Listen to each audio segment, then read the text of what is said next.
छठ पछिको आन्दोलन योभन्दा बढी आक्रामक हुन्छ र त्यो आन्दोलन भनेको विश्वले कल्पनै गर्न नसकेको त्यो जनलहरलाई त राजपरिवारले पनि त एक्सेप्ट गर्नु पर्यो। हो त्यही हो, राजाले सक्रियता नदेखाएपछि त्यो भाँडाहरूले सक्रियता देखाउने हो त। देश र जनताको माया जति राजपरिवारलाई हुन्छ त्यति यो भगौडाहरूलाई हुँदैन नि त, दलालहरूलाई। यो देश भनेको तीनवटा शक्तिको हो के, यो देश बनाउने तीनवटा शक्ति हो। एउटा भनेको शाहवंश, अर्को भनेको नेपाली जनता र तेस्रो भनेको नेपाली सेना। नेपाली जनताले गार्जियन खोजिरहेको बेलामा राज संस्थाले त अभिभावकको भूमिका त देखाउन सक्नु पर्यो नि। हो त्यो एउटा सङ्केत पनि हो। निर्मला बलात्कारमा नाम मुछिएको व्यक्तिले पनि त विभूषण पाएका थिए नि त, तपाईँहरू किन बिर्सिनुहुन्छ? भाटबटेनी सुपरमार्केटका मालिक जसलाई अदालतले पक्राउ पूर्जी जारी गरेको छ, प्रशासनले घर भेटाउन सकेको छैन, त्यसलाई पनि त मान पदवी विभूषण दिएको छ नि त। दर्शकबिन्दहरू, जनतान्त्रिक तराई मुक्ति मोर्चाका अध्यक्ष डाक्टर मनोज कुमार झाजी हुनुहुन्छ। पछिल्लो विकसित घटनाक्रममा केन्द्रित रहेर कुराकानी गर्नेछौँ आज हामी। विशेष गरी असोज 3 गते संविधान दिवस सरकारले मनाइरहँदाखेरि संविधान दिवसको दिनलाई चाहिँ कालो दिनको रूपमा राजावादीहरूले चाहिँ एउटा विशाल कार्यक्रम गरेर संविधानै संसद भवन अगाडि मानिसहरूमा संविधानै पनि जलाइएको अवस्थामा चाहिँ अहिले पछिल्लो समय हेर्ने हो भने सरकार जसरी छोटो समयमा नै असफल किसिमका कामहरू गरिरहेको छ, यो सरकार छोटो समयमा नै असफल भयो भनेर बाहिर टिका टिप्पणी भइरहँदाखेरि अब के साँच्चीकै यो राष्ट्रवादी आन्दोलन चाहिँ सशक्त रूपमा बारम्बार भन्ने गरिन्थ्यो निर्णायक आन्दोलन अब सुरु भइसकेको हो त, यो विषयमा कुराकानी गर्नेछौँ र अन्य समसामयिक विषयवस्तु पनि आज हामी उहाँसँग जोड्नेछौँ। स्वागत छ यहाँलाई इन्द्रेणी खबरमा। धन्यवाद सन्दीपजी। असोज 3 गते संविधान दिवसको दिनलाई कालो दिनको रूपमा तपाईँहरूले मनाउनु भयो। कार्यक्रम एकदमै विशाल थियो, माइती घरदेखि बानेश्वरसम्म जुन किसिमको सडक नै कब्जा गर्ने गरी जुन किसिमको व्यापक जनसहभागिता थियो, देशैभरिबाट जनता ओर्लिएका थिए। यो कार्यक्रममा संविधान पनि जलाउनु भयो तपाईँहरूले गर्नुभएको यो कार्यक्रमको अलिकति फर्केर हेर्दा चाहिँ कसरी हेर्नुहुन्छ? धन्यवाद। सबभन्दा पहिला त यसले कस्तो किसिमको प्रभावकारिता देखाउला जुन तपाईँहरूले बोक्नुभएको एजेन्डा राष्ट्र संस्था पुनर्स्थापना, हिन्दू राष्ट्र पुनर्स्थापना, कतिको यो कार्यक्रमले चाहिँ प्रभाव देखाउला? धन्यवाद फेरि पनि।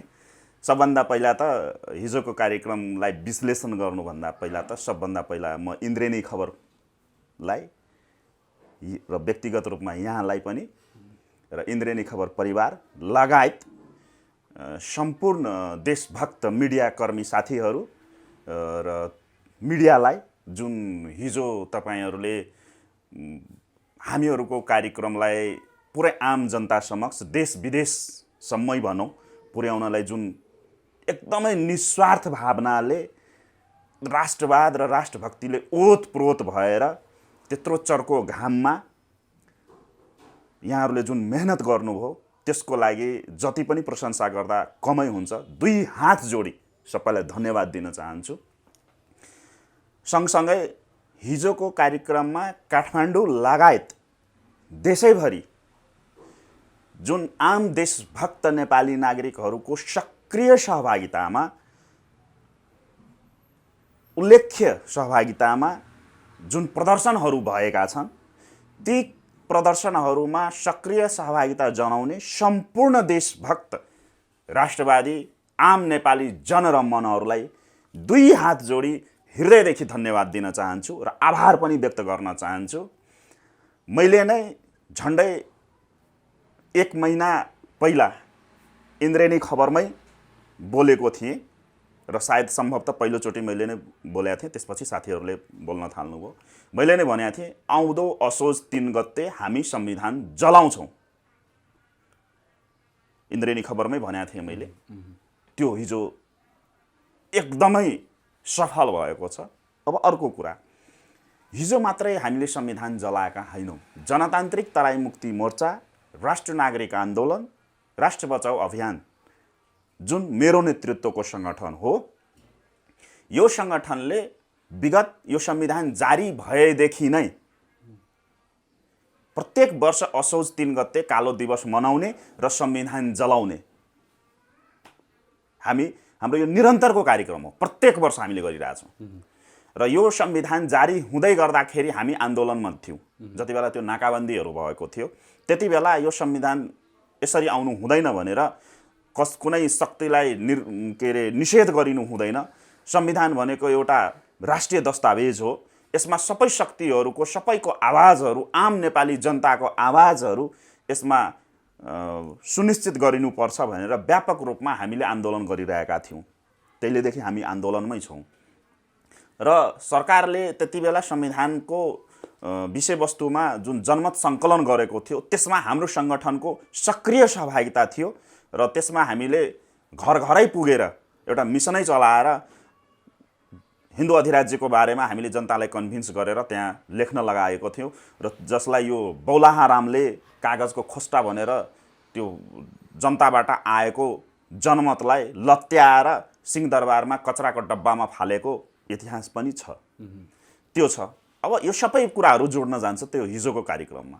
अब हिजोको कार्यक्रमलाई यसो समीक्षा गर्दाखेरि यो हिजोको कार्यक्रम अवश्य पनि यहाँले नै भने जस्तै र पुरै दुनियाँले स्वीकारेको जस्तो हिजो तपाईँको त्यो हजारौँको सङ्ख्यामा सडक नै कब्जा गर्न पुगे आम देशभक्तहरूले, जसलाई यो नेपालको माया छ हैन, यो नेपालको माया छ, जसलाई यो धर्म, संस्कृति, कला, आफ्नो मौलिकता, आफ्नो इतिहास, जनताको सार्वभौम अधिकार लगायतका विषयवस्तुहरूमा जो नेपाली मन र जनहरू छन् संवेदनशील भएका, उहाँहरूको सक्रिय सहभागितामा हिजो सडक नै कब्जा गरिएको एउटा अवस्था छ। त्यो त्यसलाई हामीले बढाइ चढाइ गरेर भन्नुपर्ने आवश्यकता अब रहेन। र जुन मैले पटक पटक भन्ने गरेका छु, यो दलाल तन्त्रका मतियारहरूलाई, यो गुलाम मानसिकताले ग्रस्त भएका नेपाली नागरिकताधारी, नेपाली पासपोर्टधारी, नेपाली अनुहार भएका विदेशीका खेतालाहरू हैन लाई जुन मैले पटक पटक विभिन्न अन्तर्वार्ताको माध्यमले विभिन्न मञ्चहरूबाट पनि मैले चेतावनी दिँदै आएको थिएँ, खबरदार, जनता जाग्दैछ, जनता सडकमा आउँदैछ, तिमीहरू अहिले पनि चेत खोलेनौ, अहिले पनि तिमीहरू होसमा आएनौ भने तिमीहरूको दिन गन्ती सुरु भयो भनेर जुन मैले पटक पटक भन्दै आएको थिएँ, त्यो कुरालाई हिजो देशैभरि जनकपुरको अवस्था हेर्नुस् न, के थियो त्यहाँ त। जनकपुरको फुटेजहरू हेर्नुस् त, पुरै जनकपुरै कब्जा गरिएको थियो हिजो। त्यस्तै वीरगञ्जको अवस्था त्यही छ, पश्चिमकोतिरको अवस्था त्यही छ, विराटनगरको अवस्था त्यही छ। तपाईँको सानो सानो ठाउँको कुरा गर्दाखेरि सानो सानो लाहानको अवस्था त्यही थियो, हाम्रै साथीहरूले गर्नुभयो। मिर्चैया हाइवे त पुरै थियो हिजो कब्जा गरिएको। हिजोको अवस्था के थियो भने महेन्द्र राजमार्ग पुरै कब्जा भएको अवस्था थियो। काठमाडौँको माइतीघरदेखि लिएर तपाईँको त्यो बानेश्वरसम्मको मात्रै सडक कब्जा थिएन हिजो। यहीँ तपाईँको पनौती पुरै कब्जा थियो, भक्तपुर पुरै कब्जा थियो, काठमाडौँ उपत्यकै कुरा गर्ने हो भने। भनेपछि हिजो के भयो भने आम नेपाली जनताले के देखायो भने एउटा साङ्केतिक रूपमा पुरै विश्वलाई र यी खेतालाहरूलाई, विदेशीका खेतालाहरूलाई के सङ्केत दिन सफल भयो भने नेपालीहरूले कि हामी त्यहाँ नारा पनि हेर्नुहोस्, एकदमै युनिक नारा लागेको छ, जनता अगर ढाटिन्छ भने नेताहरू काटिन्छ भन्ने त हामीले नारै लगाएको हो नि। नाराहरू पनि तपाईँ हेर्नुहोस्, विदेशीका दलाल होसियार, 2072 को संविधान खारिज गर, धर्मनिरपेक्षता मुर्दाबाद हैन, राज संस्था जिन्दाबाद, हिन्दू अधिराज्य जिन्दाबाद भनेर त नारा पनि त्यसले पनि एउटा सङ्केत दिएको छ। त्योहरू हेर्दाखेरि मैले अब टुङ्ग्याएँ यसलाई जति पनि व्याख्या गर्दाखेरि के भयो भने हिजोको कार्यक्रम हाम्रो हामीले अपेक्षा गरेको भन्दा कयौँ गुणा ठुलो र सफल भएको छ। त्यसपछि त्यति मात्रै होइन, हिजो नेपाली जनताले यो अहिलेको जुन मैले पटक पटक भन्ने गरेको छु, कोरोनाकै सङ्गोत्री भ्रष्टाचार, विकेन्द्रीकृत भ्रष्टाचारको जननी, लुटतान्त्रिक दलाल तन्त्रको मतियार 2072 को संविधान जुन मैले भन्ने गरेको छु, त्यो संविधानलाई नेपाली जनताले सिधा सबैले बुझ्ने गरी, पुरै विश्वले बुझ्ने गरी एउटा सङ्केत दियो, हामीले यो संविधान खारिज गर्यौँ भनेर। र संविधान सभा, हिजोको संविधान सभा, अहिलेको सङ्घीय संसदको अगाडिमा म पनि त्यहीँ थिएँ। भिडियो फुटेजहरूमा हेर्न सक्नुहुन्छ। मैले नारा लगाइरहेको थिएँ त्यहाँ र साथीहरूले त्यहाँ जलाइराख्नु भएको थियो। सबैजना हाम्रै उसमा भएको थियो होइन। त्यहाँनिरको के सङ्केत देखियो भने हामीले सिधै भन्थ्यौँ यो संविधान आजदेखि नेपाली जनताले यसलाई जलायो। अब अर्को कुरा मेरो पछिल्लो अन्तर्वार्तामा टेको मैले के भनेको थिएँ? अर्को कुरा, यो 72 को संविधानका निर्माता निर्देशकहरूले आफ्नो अक्रमण्यता, आफ्नो पदलोलुपता, व्यक्तिगत स्वार्थ, विदेशी प्रभुहरूको स्वार्थमा लिप्त भएर यो संविधानलाई सार्वजनिक रूपमा बलात्कार गरी यसलाई आइसियू को भेन्टिलेटरमा पुर्याइएको छ भनेर मैले पटक पटक भनेको थिएँ र पछिल्लो असाढ 28 गतेदेखि यो 72 को संविधान मृत भयो भनेर भनिएको थियो र यो मृत संविधानलाई जबसम्म हामी यसलाई राखिरहन्छौँ यसले देशमा अनिष्ट गर्छ भनेर त मैले भनेको थिएँ। मैले टुङ्ग्याएँ। अब मैले भनेको थिएँ हो, त्यो पनि एउटा कारण छ हिजो जलाउनुको। के छ भने हाम्रो वैदिक सनातनीहरूले मृत कुराहरूलाई त घरमा राखिराख्न मिल्दैन नि, त्यसले त अनिष्ट गर्छ नि। हो, त्यस कारणले के गर्यो भने हिजो यसलाई दाह संस्कार गरेर त्यो मृत संविधानलाई हामीले हिजो मैले त भनेको थिएँ असोज 3 गतेको शुभ मुहुर्तमा हामी गर्दैछौँ हैन। भनेपछि अब जुन किसिमले तपाईहरु यो संविधान मृत भयो, यो संविधान आउनुभयो, अब निर्णायक आन्दोलन सुरु भइसकेको अवस्था मान्न सकिन्छ। धन्यवाद एकदमै धन्यवाद। अब त्यहाँ टुङ्ग्याउँ, अब जति तान्दा पनि त्यही हुन्छ। अनि त्यो मृत संविधानलाई यिनीहरूले विभिन्न केमिकलहरू राखेर मृत वस्तुलाई जुन राखिरहेको थियो त्यसलाई राष्ट्रभक्तहरूले के गर्यो भने हिजो वैदिक सनातनी परम्परा अनुसार र एउटा क्रान्तिकारी चरित्रहरू देखाउँदै हिजो सडकमै खारिज मात्रै गरेनौँ। हामीले त यसलाई मानेकै थिएनौँ, खारिज मात्रै गरेनौँ, नाराको माध्यमले हामीले यसलाई खारिज गर्यौँ र यसलाई दाह संस्कार गरियो। त्यो हो एउटा पक्ष। अर्को पक्ष के छ भने जुन निर्णायक आन्दोलनको कुरा गर्दै हुनुहुन्छ यहाँ, निर्णायक आन्दोलनमा त हामी प्रवेश गरिसकेका छौँ नि त। मेरो पछिल्लो अन्तर्वार्तामै मैले विश्लेषण गरेको छु। यो एमसीसी को जुन आन्दोलन तपाईले देखिराख्नु भएको छ त्यो एमसीसी को आन्दोलन मात्रै होइन नि त। त्यो आन्दोलनको चेहराहरू हेर्नुस् न त, हामी नै छौँ नि त्यहाँ हैन। आन्दोलनको के हुन्छ भने चरण हुन्छ, विभिन्न चरणहरू हुन्छ, त्यसको प्रकृतिहरू हुन्छ, त्यसको व्यवस्थापकीय पक्षहरू हुन्छ। भनेपछि हामी आजभन्दा 2-3 महिना पहिलासम्म पहिलो चरणको आन्दोलनमा थियौँ, त्यो भनेको जनजागरण। अब हामी आन्दोलनको दोस्रो चरणमा प्रवेश गरिसकेका छौँ। मैले इन्द्रेणी खबरमै पनि तपाईको वैशाखतिर भनेको थिएँ यो आन्दोलन अब दोस्रो चरणमा प्रवेश गरेको छ र यो आन्दोलन भनेको तपाईको दशैं तिहारसम्म यो दोस्रो चरणको आन्दोलन हाम्रो जारी रहन्छ र तबसम्म यो तिहार छठसम्ममा यदि यिनीहरूले यो विदेशीका खेतालाहरूले शासन सत्ता, अब किनभने संविधान त भ्याकम छ, संविधान त छैन देशमा, संविधान त खारिज भइसक्यो, संविधान त जलिसक्यो, संविधान त जलिसकेको अवस्था छ। हिजो त देशैभरि जल्यो नि त।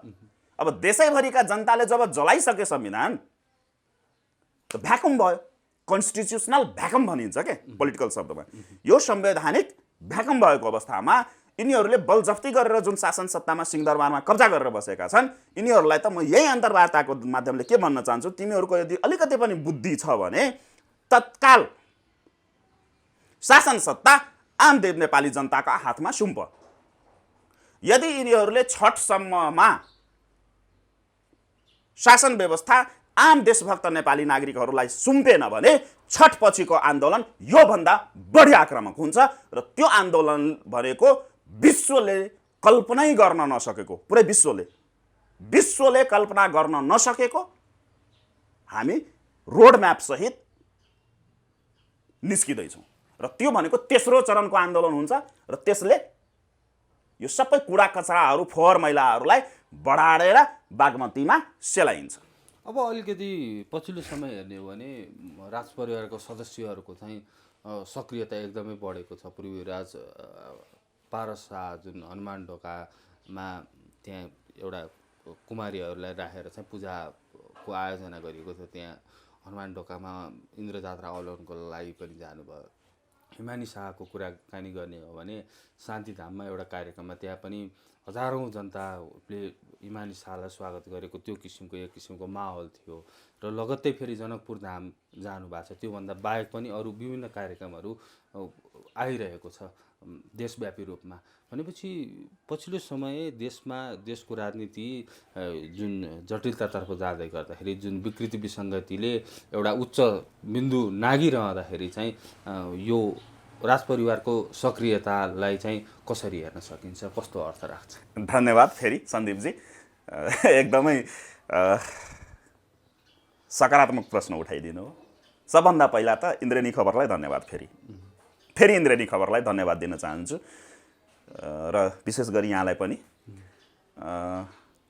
यो अवस्था आउँदैछ र यो सिन आउँछ भनेर इन्द्रेणी खबरले पहिले ब्रोडकास्ट गरिसकेको छ। मेरै अन्तर्वार्तामा मैले साङ्केतिक रूपमा 3-4 महिना पहिलेदेखि सङ्केत गर्दै आएको विषय हो यो, मैले भनेकै पनि थिएँ। एउटा पक्ष यो छ। अब रियलिस्टिकमा जाउँ।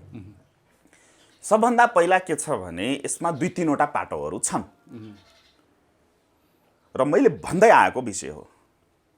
2-3वटा पाटोमा के छ भने सबभन्दा पहिला यहाँले जुन सक्रियता शब्दको प्रयोग गर्नुभयो र केही मिडियाहरूमा मैले हिजो राति मात्रै, अब म त हेरेँ कि राजपरिवारको सक्रियता भनेर बनाइरहेछन् न्युज। ती मिडियाहरूलाई त म के भन्न चाहन्छु भने त्यसरी अतिरञ्जित चाहिँ नगर्नुहोस्। पहिलो कुरा यसमा के छ भने वास्तविकता के छ भने युवराज सरकारको जुन हनुमान ढोकाको त्यो कुमारी त्यो लिङ्गो ठडाउने उसमा जुन देखियो सिन, त्यो आयोजक समितिले रिक्वेस्ट गरेको कारणले, अनुरोध गरेको कारणले उहाँ गइबक्सेको हो हैन। र नेपालको शाहवंशीय परम्परा र मा मात्रै होइन कि हाम्रो तपाईको परिवारमा पनि हुन्छ। तपाईलाई नै कसैले कुनै तपाईको इष्टमित्र परिवारले तपाईलाई निम्तो दियो भने तपाईँ जाने कि नजाने हैन। हामी वैदिक सनातनी परम्पराका अनुयायीहरू हैन, हामी धर्मक्रममा मान्नेहरूले पूजापाठलाई त हामी निषेध गर्न त मिल्दैन हैन। र त्यो पनि एउटा युवराजधिराज जस्तो उच्च सम्मानितले जन अपेक्षा अनुसारको जनताले उहाँसित दर्शन भेट गर्ने या पूजापाठको लागि निम्तो दिँदाखेरि उहाँले त त्यसलाई जाँदैन भनेर त गर्न मिल्दैन।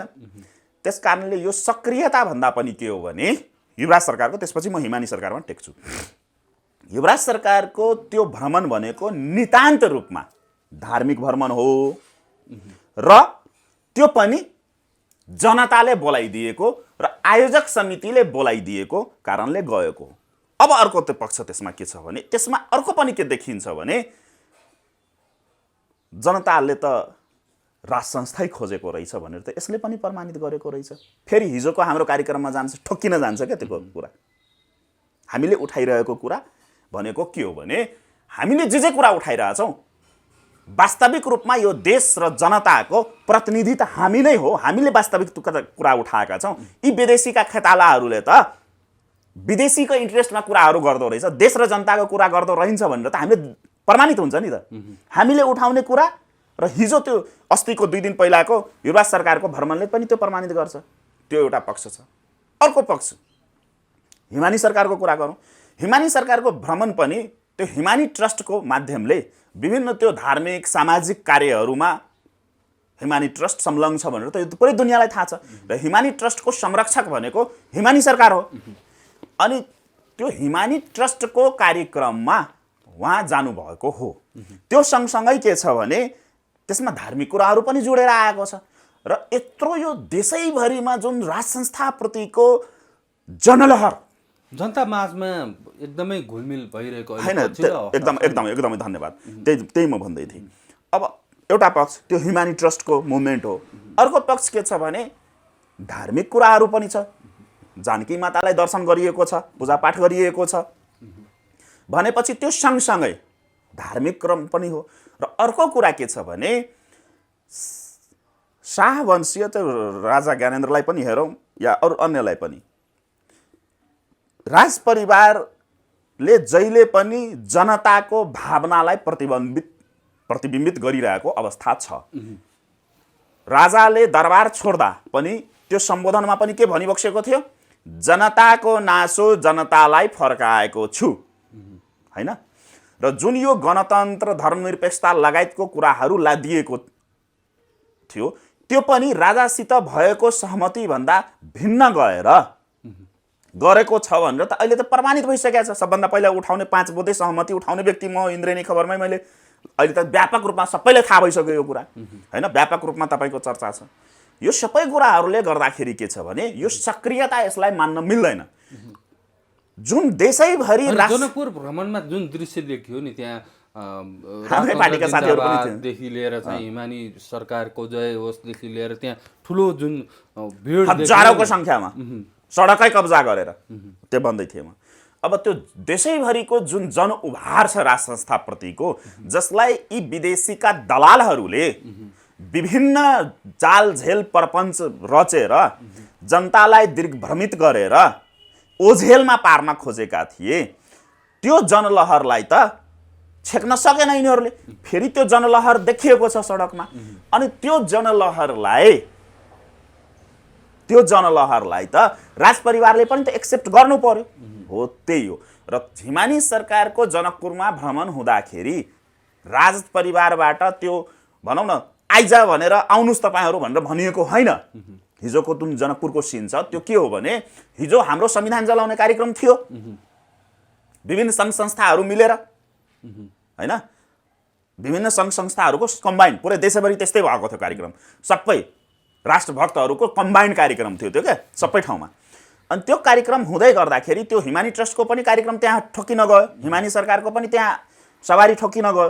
त्यो गर्दाखेरि त्यो के भयो भने साथीहरूले सबैले थाहा पाए। त्यो थाहा पाएपछि के भयो भने त्यो कार्यक्रम पनि भयो, संविधान जलाउने कार्यक्रम पनि भयो र सँगसँगै हिमानी सरकारको सवारीको अगुवाई पनि गर्यो साथीहरूले। त्यो अवस्था हो। यसलाई सक्रियता, त्यो नकारात्मक हिसाबले सक्रियता भन्न मिल्दैन। रह्यो कुरा सक्रियता र निष्क्रियताको कुरा, त सक्रियता त जहिले पनि छ नि। राजाले सक्रियता नदेखाएपछि त्यो भाँडाहरूले सक्रियता देखाउने हो त? देश र जनताको माया जति राजपरिवारलाई हुन्छ त्यति यो भगौडाहरूलाई हुँदैन नि त, दलालहरूलाई। यो देश भनेको 3वटा शक्तिको हो के। यो देश बनाउने 3वटा शक्ति हो। एउटा भनेको शाहवंश, अर्को भनेको नेपाली जनता र तेस्रो भनेको नेपाली सेना। भनेपछि यो जसले यो देश बनाएको छ त्यसलाई माया हुन्छ नि त। यो देशको वास्तविक प्रतिनिधि भनेको, यो देशको वास्तविक गार्जियन भनेको त शाहवंशको राज संस्था नै हो नि है, निर्मल निवास नै हो नि। त्यो त प्रमाणित गरेको छ नि। अहिले नै हेर्नुस् न, अहिलेकै अवस्था हेर्ने हो भने के प्रमाणित गर्छ? यिनीहरूले त पद, पैसा, कुर्सी पाएपछि त जे पनि गर्दो रहेछ भनेर त प्रमाणित भयो नि त। आफ्नै मातृभूमिलाई पनि बेच्दो रहेछ भने त प्रमाणित भयो नि त। हजारौं उदाहरण छ नि त। 2007 साल पछिको राजनीतिक घटनाक्रमले त प्रमाणित गर्यो नि त। दल भनेको दलाल हो, दलालहरूको झुन्ड हो। नेपालको सन्दर्भमा दल भनेको त दलालहरूको झुन्ड रहेछ, राष्ट्रघातीहरूको झुन्ड रहेछ भनेर त प्रमाणित गर्यो नि त, हैन र? र यो आक्रोश पुरै देशभरि छ नि। हो, त्यस कारणले यसलाई सक्रियता, नकारात्मक रूपले सक्रियता मान्न मिल्दैन। यो भनेको विशुद्ध रूपमा जनताको जनभावनालाई सम्बोधन गर्नु हो र इतिहासले पनि त्यही देखाइरहेछ। नेपालको शाहवंशीय राज संस्था भनेको नेपाली जनताको जनभावना अनुसार चल्ने, नेपाली माटोमा हिँड्ने। मैले त मेरो दर्जनौं अन्तर्वार्तामा व्याख्या गरेको छु नि त यो कुराहरू, विश्लेषणै छ। त्यस कारणले यसलाई नकारात्मक रूपमा नहेरौँ। यो निर्मल निवासको त्यो राजनीतिक स्वार्थ पूर्तिको सक्रियता होइन। तर एकछिन हाम्रो निर्णायक आन्दोलन दोस्रो चरणमा प्रवेश गरिसकेको छ। पहिलो चरण सकियो, दोस्रो चरणमा प्रवेश गर्यो। तेस्रो चरणमा हामी वारपार गर्छौँ, यी अहिलेका भ्रष्टहरूलाई चाहिँ लखेड्छौँ, शाहवंशीय राज संस्थालाई चाहिँ स्थापना गर्छौँ भनेर भनिरहँदाखेरि तेस्रो चरणको आन्दोलन यो चाडपर्व सकिने बित्तिकै चाहिँ गर्छौँ भनेर जुन उद्घोष गरिरहँदाखेरि यो बेलामा भएको सक्रियताले त्यहाँ जोडिँदैन? एकदमै। अब अर्को कुरा त्यही भन्दै थिएँ म। धन्यवाद। फेरि मैले अघि नै पनि भने यसलाई नकारात्मक सक्रियता मान्न मिल्दैन। तर देश र जनताले चाहेको खण्डमा राष्ट्रभक्त संस्था हो नि त। यो देशमा राष्ट्रभक्त संस्था भनेको राज संस्थै हो, सावंश राज संस्थै हो, अरू सबै त दलालै हो नि। मैले अघि नै भने नि, राष्ट्रवादी राष्ट्रभक्त संस्था भनेको त राज संस्था मात्रै हो र नेपाली जनता हो। अनि नेपाली जनताले गार्जियन खोजिरहेको बेलामा राज संस्थाले त अभिभावकको भूमिका त देखाउन सक्नु पर्यो नि। हो, त्यो एउटा सङ्केत पनि हो। त्यो पनि एउटा म सिधाएँ। अब त्यसलाई जतिसुकै व्याख्या गरे पनि त्यही हो। जनताबाट जसरी जनउभार देखिएको छ र केही प्रायोजित मिडियाहरूले जसरी नकारात्मक कुरा फैलाइरहेको अवस्थामा र जुन चर्चाको विषय पनि बनेको थियो, जनता यस्तो रोडमा कराउने अनि राज परिवार चाहिँ कानमा तेल हालेर सुत्ने भनेर जुन एउटा प्रचार प्रसार गरिँदै थियो, नकारात्मक कुराहरू गरिँदै थियो हैन, धर्म संस्कृतिका कुराहरूमा पनि राज परिवारलाई जोडेर जुन अफवाहहरू फैलाइँदै थियो हैन, हो त्यसलाई चिर्नको लागि यो एउटा सङ्केत पनि हो। र राज परिवारले हिमानी सरकारको र पारस सरकारको त्यो दुईटा भ्रमणले के देखाउन खोजेको हो भने, यदि नेपाली जनता चाहन्छन् यो देशले हाम्रो अभिभावकत्व भूमिका खोजेकै हो भने हामी अहिले पनि तयार छौँ यो देशलाई निकास दिनको लागि भनेर त्यो एउटा साङ्केतिक पनि भन्न मिल्छ यसलाई। तर यसलाई नकारात्मक रूपमा नलिऊ। हुन्छ। अब अलिकति संविधान दिवसकै दिनमा रहेर हामीले धेरै कुराकानी गऱ्यौँ। संविधान दिवसकै दिनमा चाहिँ जुन विभूषणहरू पदवीहरू चाहिँ दियो, धेरैले अस्वीकार पनि गरे। यो धेरैजनाले अस्वीकार गर्ने चाहिँ यो पहिलोपटक यस्तो किसिमको दृश्य पनि देख्नको लागि मिल्यो र त्यो विभूषण पदवीहरूलाई लिएर चाहिँ एकदमै विवाद जसलाई प्रदान गरियो ती व्यक्तिहरूको पृष्ठभूमि हेर्ने हो भने चाहिँ कोही भ्रष्टाचारमा संलग्न, कोही व्यथिति विसङ्गतिहरूमा संलग्न रहेको जुन तथ्यहरू बाहिरिसकेपछि चाहिँ अब यो सरकारले दिने विभूषण पदवीहरू, ती विभूषण पदवीहरू पनि चाहिँ आफ्नो मान्छेलाई आफ्नो भित्र पनि एउटा पार्टीभित्र पनि गुटको त्यो भित्रको पनि नजिकको व्यक्तिलाई दिने जुन यो प्रचलन विसङ्गति व्यथिति बढेर गयो, यो कसरी हेर्नु भएको छ यहाँले? जसरी विभूषणहरू प्रदान गरियो, इन्द्रेणी खबरकै अन्तर्वार्तामा यो कुरा छ। यो विभूषणहरू बाँड्ने फरक यति मात्रै हो कि पोहोर साल चाहिँ उखानटुके महाराजले बाँडेका थिए, यसपालि चाहिँ शेरू सरकारले बाँडे, एमसिसीका शेरूले बाँडेको। फरक यति मात्रै छ।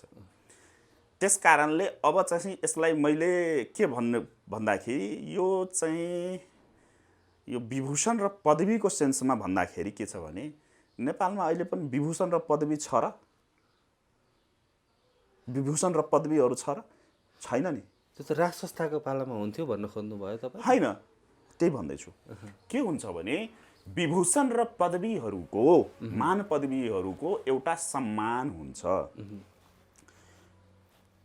र त्यो दिने बाँड्ने संस्थाको पनि एउटा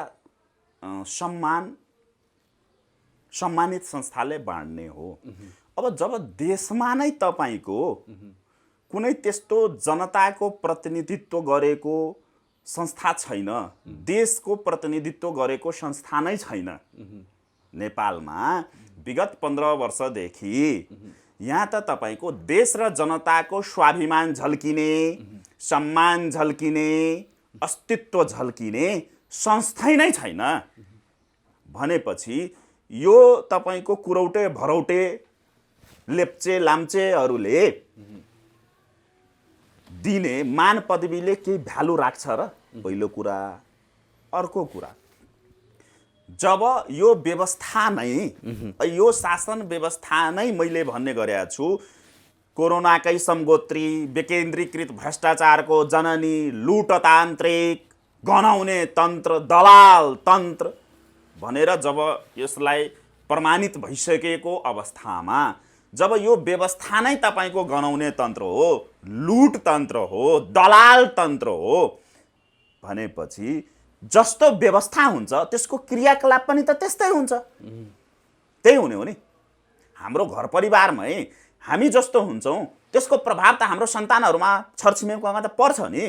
हो, भन्नुको तात्पर्य के हो भने पोहोर परार पनि 15 यसपालिको मात्रै नटेकौँ, यो 15 वर्षमा विगत 15 वर्षमा जति पनि यो मान पदवीहरू बाँडिएको छ त्यो मान पदवीहरूको क्राइटेरियाहरू हेर्ने हो भने र पाएका व्यक्तिहरूको राम्रा व्यक्तिहरूले पनि पाएका होलान् तर त्यसको सङ्ख्या न्यून छ। मैले सबैलाई भन्न खोजे होइन, केही व्यक्तिहरू राम्रा पनि व्यक्ति पाउने व्यक्ति जेन्युन व्यक्तिले पनि पाएका होलान्। विगतमा त मदन कृष्ण श्रेष्ठ हरिवंश आचार्यले त अस्वीकारै गर्नुभयो। त्यही भन्दै थिए के छ भने केही व्यक्तिहरूले राम्रा व्यक्तिहरूले पाउनै पर्ने व्यक्तिले पनि पाएका छन् तर त्यो सङ्ख्या भनेको एकदमै न्यून छ, गिन्तीमै आउँदैन। तर अत्यधिक बाँड्ने भनेको के हो भने यो मान पदवीको क्राइटेरिया के बनाएका छन् भने एकैछिन खनालदेखि सीता दाहालसम्मलाई चाहिँ दिएको। त्यही भन्दैछु नआत्तिनुस् न सन्दीपजी, त्यही भन्दै थिए। अहिले यो 15 वर्षमा मान पदवी बाँड्ने भनेको यो विभूषणहरू बाँड्ने भनेको क्राइटेरिया यिनीहरूले के बनाएका छन् भने मैले अघि न त्यो व्यवस्थाको नाम भने नि, अनि त्यो व्यवस्थाको क्राइटेरियामा जो लुट खसोटमा संलग्न व्यक्ति होस्, जो बलात्कारी होस्, निर्मला बलात्कारमा मुछिएका व्यक्तिले पनि त मान पदवी पाएको छ नि त। निर्मला बलात्कारमा नाम मुछिएको व्यक्तिले पनि त विभूषण पाएका थिए नि त। तपाईहरु किन बिर्सिनुहुन्छ? भाटबटेनी सुपरमार्केटका मालिक जसलाई अदालतले पक्राउ पूर्जी जारी गरेको छ, प्रशासनले घर भेटाउन सकेको छैन, त्यसलाई पनि त मान पदवी विभूषण दिएको छ नि त, हैन र? भनेपछि यो व्यवस्थामा हामीले त्यही भएर भन्ने गरेका छौँ, यो व्यवस्था नेपाल र नेपालीको लागि हुँदै होइन। फेरि त्यही गरेर ठोकिन्छ कुरा के असोज 3 मा के हो भने जब डाकाहरूको सरदारले, अब भन्नु सिम्पल कुरा हो, तपाईले घरमा खाना पकाउनु भयो भने तपाईको खाना पहिलो प्रायोरिटी त आफ्नो छोराछोरीलाई घर परिवारलाई हुन्छ नि। हो त्यही हो। डाकाहरूले, फटाहाहरूले, बलात्कारीहरूले, भ्रष्टाचारीहरूको सरदारले दिने मान पदवी त तिनीहरूले आफ्नै छेउछाउका वरिपरिका व्यक्तिलाई दिने हो कि हैन? हो। त्यसकारणले यो अचम्मको कुरा होइन के, यो व्यवस्था र व्यवस्थापक नै तपाईको त्यस्तो प्रकृतिका व्यक्तिहरूले सञ्चालन गरेको व्यवस्था भइसकेपछि र यो व्यवस्था पनि त्यस्तै भएको कारणले गर्दाखेरि दिने भनेको त त्यही हो। यहाँ त के छ भने यो मान पदवीहरूको पनि के गर्यो भने यिनीहरूले सार्वजनिक बलात्कार गरेको अवस्था छ। अब सीता दाहाल भनेको कुन नेपालको राजनीतिक इतिहासमा सीता दाहालको के योगदान छ?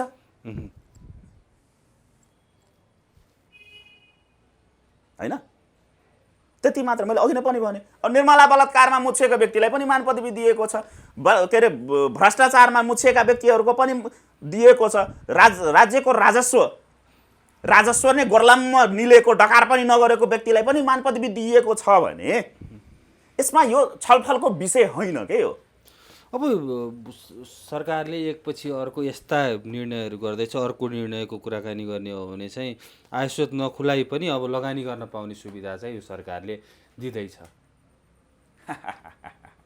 गणतन्त्रमा यो किसिमको यो 14-15 वर्षको अवधिमा आइपुग्दाखेरि विकृति, विसङ्गति, व्यथितिको बिन्दु चाहिँ यो उच्च तहमा आइपुगिसकेको अवस्थामा चाहिँ अब कसरी चाहिँ यो राष्ट्रलाई चाहिँ बचाउन सकिन्छ? के छ भने सन्दीपजी, आजसम्म नेपालमा जति पनि लगानी भएका छन् त्यसको वास्तविक आयस्रोत खुल्या छ र हैन? एकैछिन अब यसमा बिट मारौ। त्यो अघि विभूषणमा जतिसुकै भने पनि त्यही कुरा हो, ठोकिन्छ त्यही गएर। अब अर्को कुरा के छ भने यो लगानीको सन्दर्भमा के एउटा डाटा सार्वजनिक गरौँ आज। 2045-46 को तथाकथित आन्दोलनपछि आएको यो बौलाहावाद दलाल तन्त्र जसका यी मतियारहरूले के भने देश र जनताका लागि हामीले गर्दैछौँ भनेर ल्याए यो व्यवस्था। यो व्यवस्था आइसकेपछि तपाईलाई थाहा हुनुपर्छ सन्दीपजी, नेपाली जनता त समृद्ध भएनन् तर नेपालमा खरबपति, अरबपति होइन, खरबपतिको सङ्ख्या निकाल्ने हो, सूची निकाल्ने हो भने तपाईँको हजारको हाराहारीमा आउँछ। अरबपतिको सङ्ख्या निकाल्ने हो भने त्यही अनुपातमा आउँछ। लखपतिको त भ्यालु नै छैन। भन्नुको तात्पर्य के हो भने मैले त्यही भएर हाम्रो मुद्दै हो नि त, 2007 साल पछिको सबैको सम्पत्ति छानबिन गरौँ न त। र हामीले जुन 20 वर्षलाई पुग्ने बजेट भनिरहेछौँ त्यो त्यत्तिकै भने होइन के, त्यो त्यत्तिकै 7 सालपछिको कुरै छोडिदिनु न, 62-63 पछाडिको मात्रै पनि त्यो गर्न सक्यौँ भने त्यो ठुलो उपलब्धि होला। त्यो हामीले किन भन्यो भने हामीले 62-63 मात्रै भन्यो भने यो एउटा के र्युमर फैलाउन जान्छन् भने यिनीहरूले होइन हामीलाई यो गणतन्त्रवादीहरूलाई ठोक्न 47 सालपछिको एकैछिन गणतन्त्रवादीहरूलाई यिनीहरू यो दलाल तन्त्रवादीहरूलाई ठोक्न खोज्यो भनेर एउटा मेसेज जान्छ के। त्यही भएर हामीले के भने 2007 सालदेखि टेकौँ न त। अवस्था यो छ। त्यो अघि नै जुन लगानीको कुरा गर्नुभयो नि त्यसमा त्यही हो के, यो भ्रष्टाचारमा लगानी गर्न पाउँछ। त्यही भन्दैछु म। अब मैले त पटक पटक भन्ने गरेको छु नि त, अहिले पनि भने नि त, यो व्यवस्था नै भनेको विकेन्द्रीकृत भ्रष्टाचारको जननी हो के। अब भ्रष्टहरूले दलालको सुरुवात गर्ने नै प्रधानमन्त्री भनेर विगतमा भन्नुहुन्थ्यो नि। अब प्रधानमन्त्री देउबा भएकै पालामा यस्ता किसिमका होइन, चोखो त कोही पनि छैनन् नि। मैले देउबालाई या ओलीलाई भन्न खोजे होइन, म त्यही भन्दै थिएँ, एकैछिन टुङ्ग्याएँ मैले। यसलाई जतिसुकै व्याख्या गरौँ त्यही हो। अब के छ भने जब यो व्यवस्था नै र यो व्यवस्था र यसका व्यवस्थापकहरू, यसका व्यवस्थापक भनेपछि यो शेरू मात्रै, शेरबहादुर देउवा या खड्गप्रसाद ओली मात्रै होइनन्, यो पुष्पकमल दाहाल नाम गरेको आतंकवादी मात्रै होइन, यसको सम्पूर्ण पक्ष के। यो व्यवस्था र यो व्यवस्थाका व्यवस्थापकहरू र यसको मेकानिजम नै तपाईँको भ्रष्टाचार, यसको पिलरहरू, घरको जस्तो 4वटा खम्बा भन्छौँ नि, कुर्सीको 4वटा खुट्टा भन्छौँ नि हामी, यो व्यवस्था र यो यसका व्यवस्थापकीय पक्षहरूको 4वटा खुट्टा नै तपाईँको भ्रष्टाचार, बलात्कार, लुट खसोट, अनैतिकता, के अरे विदेशीको कृपा प्रभु होइन, कृपा, योहरूबाट बनेको भएपछि आदि इत्यादि कुराहरूबाट, राष्ट्रघात लगायतका कुराहरूबाट जन्मेपछि त्यहाँबाट हामीले के अपेक्षा राख्न सक्छौँ त? बिजनेसदेखि लिएर सबै ठाउँमा त त्यही छ नि त, चलिरहेको त्यो ओपन सिक्रेट कुरा हो नि। नभए हिजोसम्म खाने औकात न टिनको थालमा खाएको पुष्पकमल दाहालको दिनको खर्च, प्रतिदिनको खर्च 10 लाख कहाँबाट आउँछ? पुष्पकमल दाहालको प्रतिदिनको खर्च, एउटा व्यक्तिको प्रतिदिनको खर्च 10 लाख रुपियाँ भन्दा माथि छ। त्यो कहाँबाट आउँछ पैसा? मैले इन्द्रेणी खबरमै भनेको छु, 20-25 लाखको घडी लगाउने होइन, 50 लाख 1 करोडको पलङमा सुत्ने, 5 लाख 10 लाखको सोफामा बस्ने, 20 लाखको डाइनिङ सेट होइन, त्यत्रो करोडौँ अरबौँको त्यो महलमा सुत्ने, 50-50 करोडको घर गिफ्ट दिने, कहाँबाट आयो त? शेरबहादुर देउवाको घर हेर्नुहोस् त, बुढा नीलकण्ठको, त्यो आम्दानीको स्रोत कति, कहाँबाट आयो त्यो? होइन र? भनेपछि यो के हो भने यो व्यवस्था नै त्यही हो के। अब यो सबै कुराहरूको लागि जबसम्म यो व्यवस्था फालिँदैन, अब तपाईँको देशै बेचिसक्यो, यहाँ टन्नै पैसाहरू छ के। यी व्यवस्थापकहरूसित यति पैसा छ सन्दीपजी, 20 वर्ष भनेको सानो होइन के। 20 वर्षलाई पुग्ने देशको बजेट, देशकै बजेट 20 वर्षलाई पुग्ने रकम यिनीहरूसित छ भनेपछि त्यो पैसालाई त व्यवस्थापन त गर्नु पर्यो। अनि आफ्नो यो के हो, यो व्यवस्था, यो भूषणहरू, यो अहिले आएको यो नयाँ निर्णय, यो सबैलाई समष्टिगतमा टुङ्ग्यौँ के।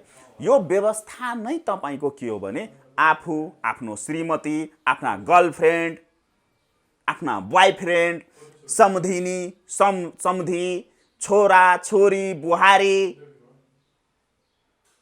हैन, यो परिधि र सीमाभित्र बाँधिएको यो व्यवस्था हो कि। यो व्यवस्थाले न देशलाई केही दिन्छ न जनतालाई केही दिएको छ भनेपछि यस्ता यस्ता देशबेचुवा गतिविधिहरू त आइरह। हेर्नु भने एमसीसीकै सन्दर्भमा के भन्यो, महाकाली बेच्दाखेरि यिनीहरूले के भने, विपा गर्दाखेरि यिनीहरूले के गरे भने, बिआरआई गर्दाखेरि यिनीहरूले के भने, र वास्तविकता के छ भने त हामी छौँ नि त। हो, त्यस कारणले यसको एउटै कुरा, यिनीहरू भनेको त्यही हो के, नातावाद, कृपावाद, जातिवादमा जुनको जे कुराको विरुद्धमा यिनीहरूले सङ्घर्ष भनेर भने नि, आन्दोलनहरू गरे नि, जनतालाई रणभुल्लमा पारे नि, हो त्यही कुराहरूमा यिनीहरू आफै लिप्त छन् के। तपाईँ हेर्नुहोस् न, मन्त्रीमण्डलदेखि लिएर राजनीतिक नियुक्तिदेखि लिएर आजसम्म भ्रष्टाचारका कुरा त उठाएको छ, तर आजसम्म एकजनाले पनि कारवाही भोगेका छन् त। प्रधानमन्त्री निवासको जग्गा बेचिसक्यो, अख्तियारले करोडौँ रुपियाँ दाबी विरोध मागेको व्यक्ति त्यत्तिकै रिहा भइरहेछ। एउटै केसमा संलग्नलाई एउटालाई अदालतमा उपस्थित गराइन्छ भने अर्कोमाथि मुद्दै चल्दैन। निर्मला बलात्कारको सेन्समा हेर्ने भने त्यत्रो राष्ट्रव्यापी आन्दोलन भयो, अहिले पनि आन्दोलन जारी छ, अहिलेसम्म निर्मलालाई न्याय पाइन् त? त्यस्ता त्यस्ता निर्मलाहरू त देशमा हजारौँ छन् नि त। भनेपछि यो कुरा केही होइन। त्यस कारणले हामीले जुन भनेका छौँ नि, अब त देशैभरि देखियो नि त हामीले भनेको कुरा के हो भने, यसको एउटै निष्कर्ष के हो भने, संविधान यिनीहरूले बनाए पनि, जन्माए पनि, मृत पनि यिनीहरूले गरे, जसलाई हामीले हिजो असोज 3 गतेको दिनमा यसलाई दाह संस्कार गरेर सकायौँ। यिनीहरूलाई अल्टिमेटम नै छ, अल्टिमेटम छ, चाडपर्व सकिनसम्म या त यिनीहरूले सिंहदरबार खाली गर्नु पर्यो, नभए चाडपर्व सकिन बित्तिकै अब नेपाली जनताले सिंहदरबार कब्जा गर्छ, अनि मात्रै यो देशले निकास पाउँछ, जनताको वास्तविक शासन व्यवस्था आएको जनताले महसुस गर्छ, नभए त यो सकिसकेको कुरा हो। हस्, धेरै धेरै धन्यवाद यहाँलाई यो समय र यो महत्त्वपूर्ण संवादको लागि। धन्यवाद इन्द्रेणी खबर परिवारलाई र यहाँलाई व्यक्तिगत रूपमा पनि मेरो तर्फबाट, मेरो सङ्गठनको तर्फबाट धेरै धेरै धन्यवाद। साथसाथै सम्पूर्ण देशभक्त आम नेपाली नागरिकहरूलाई तयार रहन र देश यस्ता यस्ता व्यतिथि विसङ्गतिहरूको विरुद्धमा सशक्त आवाज बुलन्द गर्न र ठाउँ ठाउँबाट प्रतिवाद गर्न, प्रतिकार गर्न र राष्ट्र भावनाले, राष्ट्रभक्तिको भावनाले ओतप्रोत भई घोषणा गरिएको कार्यक्रमहरूमा सक्रिय सहभागिता जनाउन सबै आम देशभक्त नेपाली मन र जनहरूलाई अपिल गर्न चाहन्छु। फेरि फेरि धन्यवाद।